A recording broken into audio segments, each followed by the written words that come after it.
In June 1942, a single crash landing in the Aleutian Islands handed the United States one of the greatest intelligence prizes of World War II, an intact Japanese Zero fighter. What American engineers discovered when they dismantled this captured aircraft would expose fatal design flaws and turn the tide of the Pacific Air War. From December 1941 through mid-1942, the Mitsubishi A6M2 Zero fighter dominated Pacific skies with a reputation that bordered on mythical. Allied pilots encountered an aircraft unlike anything in Western arsenals. The Zero executed tight turning maneuvers that could bring American fighters into its gun sights within seconds. Its operational range exceeded 1,900 miles, allowing Japanese pilots to escort bombers across distances Western strategists considered impossible for single-engine fighters. Over China in 1940 and 1941, Zeros decimated Soviet-supplied aircraft flown by Chinese forces, achieving kill ratios that exceeded 10-to-1. When Japan struck Pearl Harbor on December 7, 1941, Zero fighters provided escort and conducted strafing runs with devastating effectiveness. During the Philippines campaign, American P-40 Warhawks and P-35s proved hopelessly outmatched. Official combat doctrine issued to Allied pilots facing Zeros contained a single practical instruction: avoid engagement if possible, and maintain speed advantage for escape. The Zero's design philosophy embodied radical Japanese engineering principles. Chief designer Jiro Horikoshi prioritized agility and range above all other considerations. The aircraft's 14-cylinder Nakajima Sakai radial engine produced 940 horsepower, modest compared to American fighters, but the Zero's extraordinary power-to-weight ratio compensated brilliantly. Empty weight measured just 3,704 pounds, nearly 1,500 pounds lighter than comparable American fighters. This weight advantage translated directly into performance that stunned Allied aviators. Combat reports from early 1942 described encounters that defied Western assumptions about fighter design. Zeros could outturn any Allied fighter in service, rolling into attack positions before American and British pilots could react. The aircraft climbed at 2,500 feet per minute and maintained effective combat capability at altitudes exceeding 30,000 feet.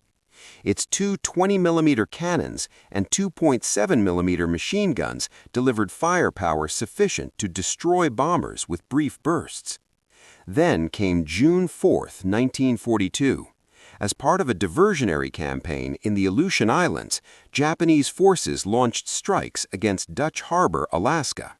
Flight Petty Officer Tadayoshi Koga, flying with the carrier Ryujo's air group, executed his attack run but took ground fire that ruptured a fuel line. The 19-year-old pilot faced a critical decision as gasoline streamed from his damaged aircraft. Rather than ditch in the frigid North Pacific waters, where survival measured in minutes, Koga selected what appeared to be a grassy meadow on Akutan Island for an emergency landing. The meadow concealed a fatal deception. Beneath the grass lay boggy marshland. Koga's wheels sank immediately, and the Zero flipped violently onto its back. The impact snapped Koga's neck instantly. Two wingmen circled overhead but could not determine their comrade's fate. Standing orders required destruction of downed aircraft to prevent intelligence capture, but uncertain whether Koga might still be alive, his fellow pilots departed without firing. 5 weeks passed before an American PBY Catalina patrol aircraft spotted the overturned Zero during a routine flight. What follows in the next chapters reveals how this single captured fighter would break the myth of Japanese air superiority and hand American engineers the blueprint for victory. If you've heard of the Zero fighter before, comment 0 below. If this is your first time learning about Japan's legendary aircraft, comment new. Let's see how many history enthusiasts we have watching. The wreckage, discovered on July 10, 1942, represented the intelligence equivalent of finding enemy battle plans. Naval officers immediately recognized the strategic value of recovering an intact Zero for analysis.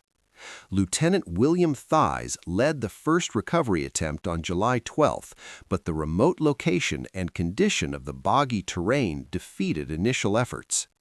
The overturned aircraft had settled deeper into the marsh, and available equipment proved insufficient for extraction. A second attempt on July 15 brought additional personnel and equipment, but encountered the same challenges. The combination of Akutan Islands isolation, unpredictable Aleutian weather, and the Zero's awkward position continued to frustrate recovery operations.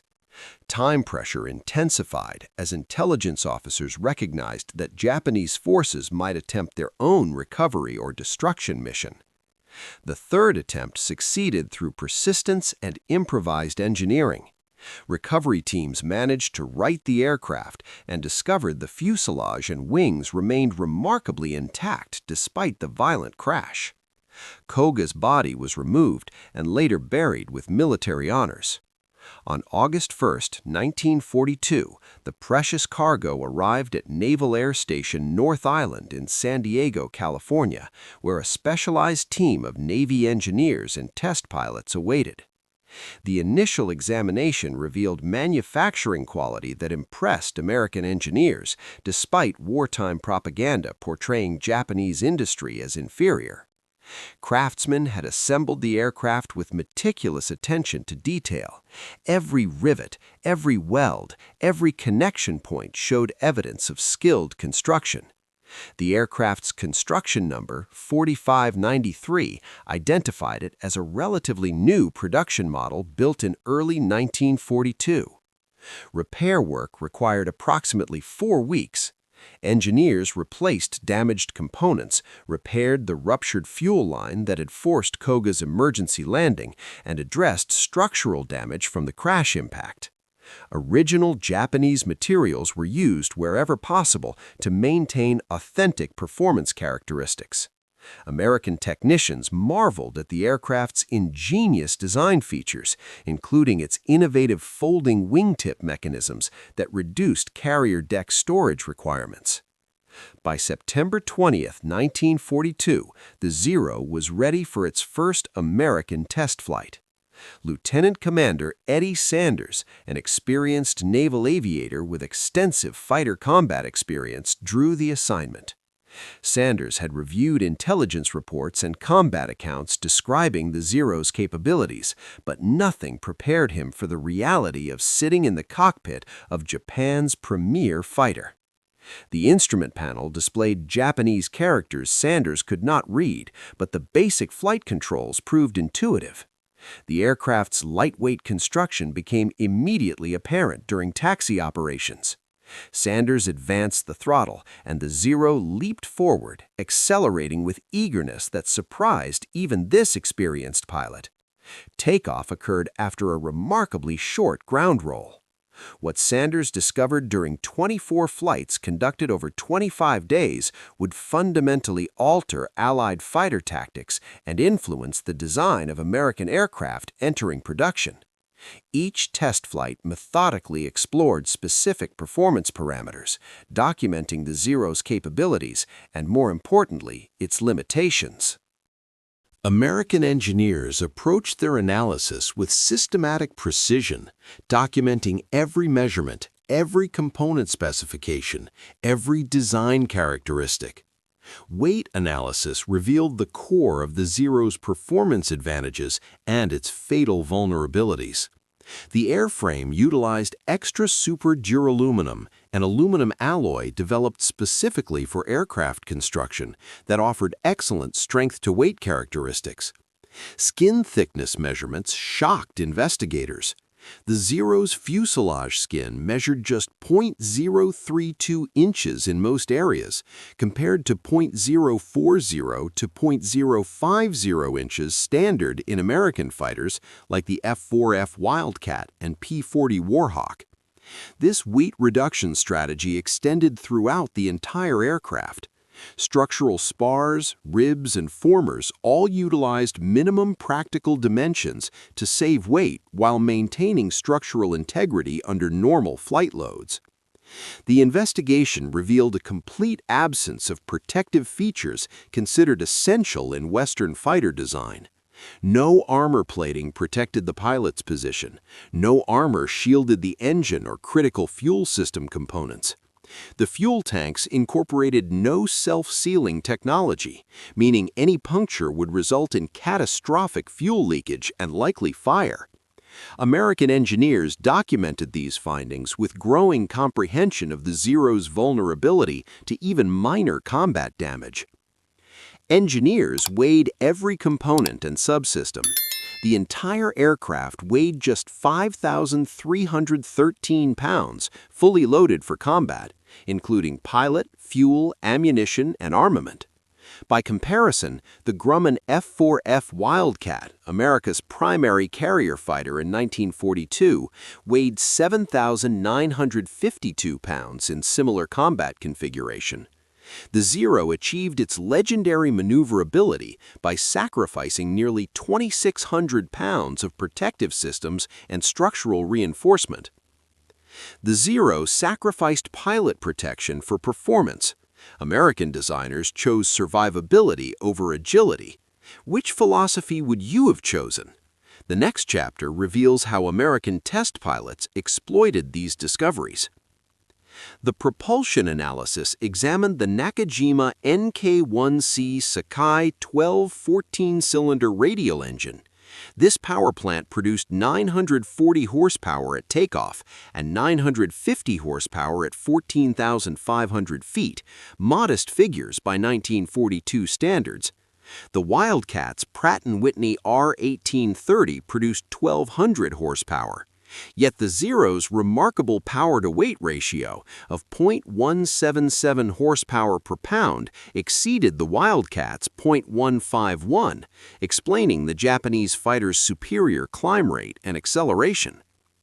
The flight control system received particular attention. Engineers discovered that the Zero's exceptionally responsive controls at low speeds became increasingly heavy as airspeed increased. The ailerons, which controlled rolling maneuvers, exhibited particularly pronounced characteristics. At speeds below 200 knots, the controls felt light and responsive, enabling the dramatic turning performance that made the Zero legendary. Above 200 knots, control forces increased dramatically, severely limiting rolling performance at high speeds. The carburetor system analysis revealed a critical weakness that would prove exploitable in combat. The Nakajima Sakai engine utilized a float-type carburetor rather than the pressure carburetor or fuel injection systems used in many Western engines. Under negative G-forces, such as those experienced during the start of a dive, the float-type carburetor would fail to deliver fuel properly, causing complete but temporary engine failure. This limitation would become central to new American fighter tactics.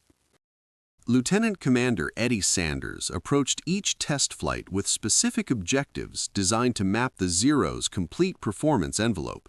Flight testing followed rigorous protocols, with observers documenting every measurement, every observation, every characteristic that might prove tactically valuable. Sanders flew the Zero through maneuvers that replicated combat conditions, pushing the aircraft to its limits while carefully remaining within safe parameters. Low-speed handling characteristics matched combat reports perfectly. The Zero demonstrated extraordinary maneuverability below 200 knots indicated airspeed. Sanders could execute incredibly tight turns, achieving turn radii that would be impossible in any American fighter. The aircraft rolled smoothly and predictably at these speeds, with light control forces allowing rapid maneuvering transitions. These flight characteristics explained the Zero's dominance in traditional dogfighting scenarios where opponents attempted to outturn Japanese fighters. High-speed testing revealed exploitable limitations. As Sanders accelerated beyond 200 knots, the ailerons became progressively heavier, requiring significantly increased stick force to achieve the same roll rates. At 275 knots, the control forces became so heavy that rapid rolling maneuvers became virtually impossible. This characteristic meant that a Zero pilot at high speed could not quickly reverse direction or execute defensive barrel rolls with anything approaching the agility demonstrated at lower speeds. The rolling asymmetry Sanders documented proved particularly significant. The Zero rolled more easily to the left than to the right, a characteristic caused by the propeller's torque effect combined with the aircraft's light weight. American pilots could exploit this tendency by rolling right when pursued by a Zero, forcing the Japanese pilot to work against this natural bias.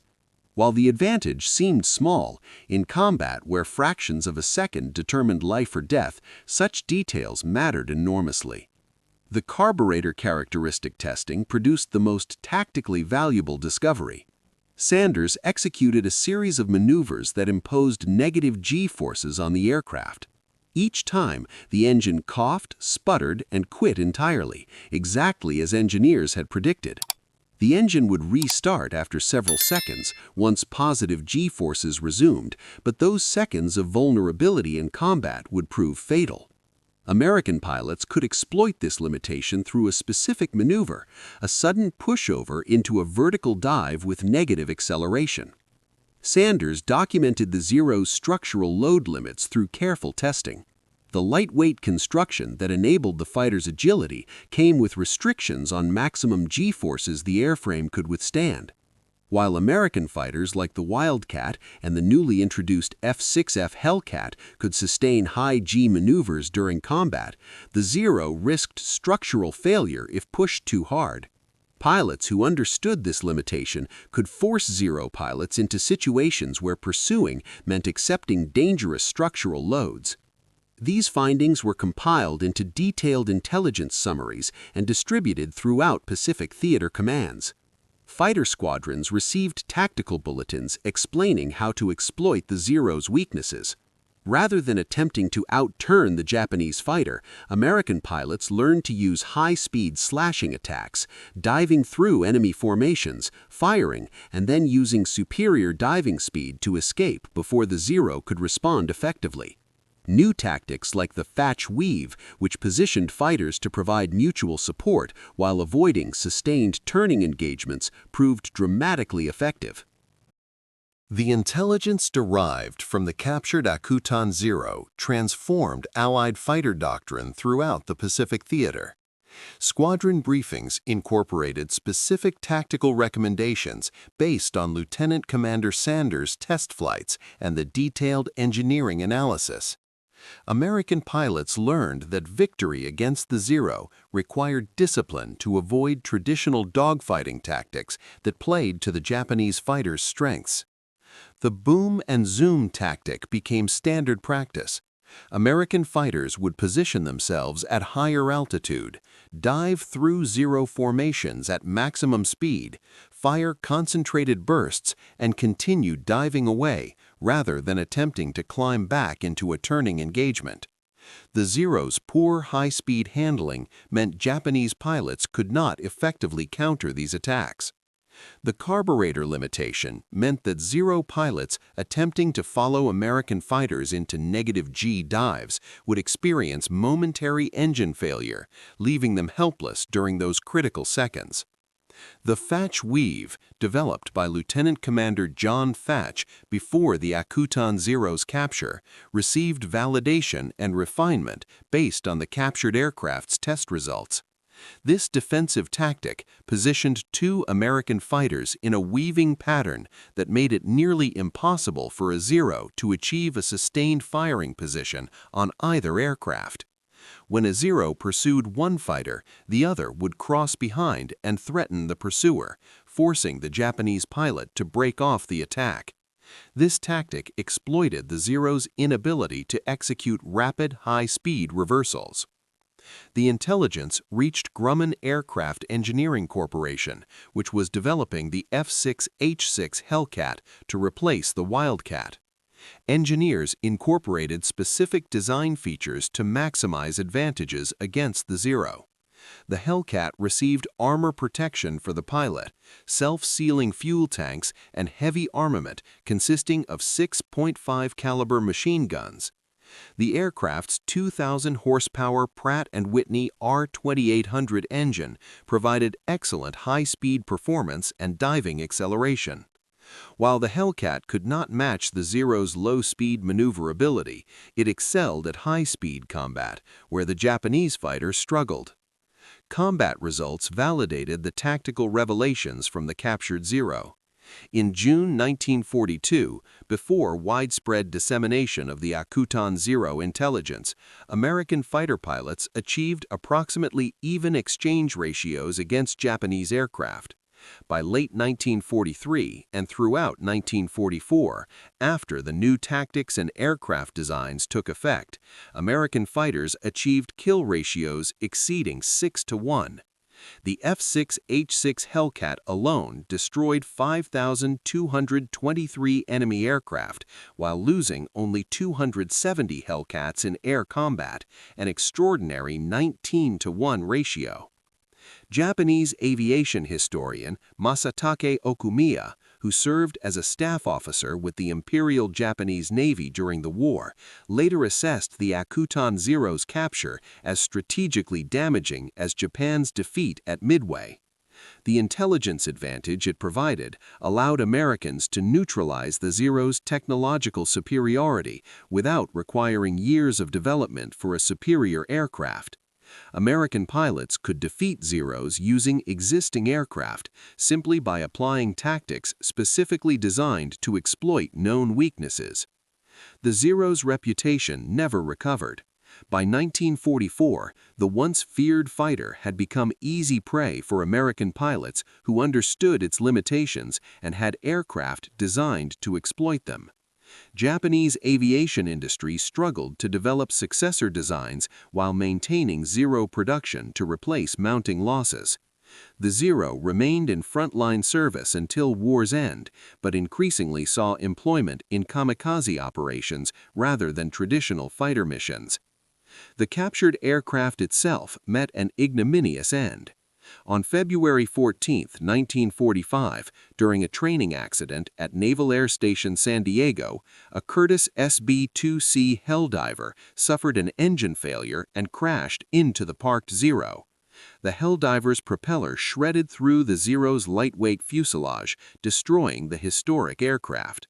By then, its intelligence value had long since been extracted and applied. The Akutan Zero demonstrated that engineering compromises carry strategic consequences.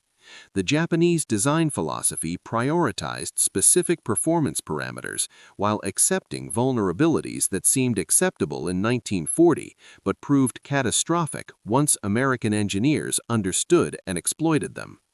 The capture and analysis of a single aircraft exposed fundamental design philosophies that determined the Pacific Air War's outcome. The Zero that terrified Allied pilots in 1942 became a solved puzzle by 1944, its every weakness documented and exploited. What other captured technologies changed World War II? Which intelligence coups matched the Akutan Zero's strategic impact? Share your thoughts in the comments below. If you found this documentary fascinating, hit that like button. The algorithm rewards engagement and helps us reach more history enthusiasts like you. Subscribe to Narrated Stories and tap the notification bell so you never miss our deep dives into the untold stories that shaped our world. We release new documentaries every week, covering the moments that changed history but rarely get the attention they deserve. Your support keeps this channel growing and allows us to invest in research, expert interviews, and production quality that brings these stories to life. Join our community of thousands who appreciate history told with accuracy, depth, and compelling narrative. Thanks for watching, and we'll see you in the next documentary.